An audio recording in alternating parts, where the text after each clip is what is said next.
Kitabu cha Maira mlango wa 5. Ewe Bwana, sikira maneno gangu na uririkane kugula kwangu. Hega sikiro usirikize kiriro changu, ewe mtawali wangu na Mlungu wangu, kwani uwe ndiwe nikuvoyai. Madzacha ewe Bwana, unasikira sauti yangu. Madzacha nikuika mavoyo gangu mberezo, gonya nikatariza. Ujeri wenye uwe kumlungu faizaeni, mtu mui kandaishi nawe. Madzionyao kama dadimakwima mberezo, unamenao simahendao utiriri. Uwe ni kwanonga atumane nao ulongo. Uwe Bwana udzame na jomu alagaina kengi.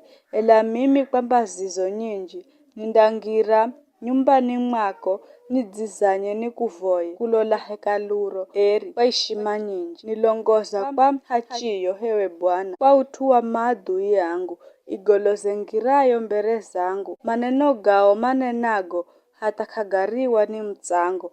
Mioyo yao itelewa nungi, mimiro yao ni mbira zirizoiwazo. Kwa ndimi zao ao ni kukenga.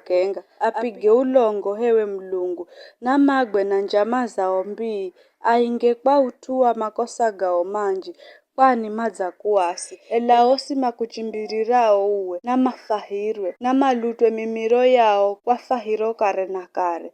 Marihenzao dzinaro mandakala na raha nawe, kwa kukala uwe unarinda.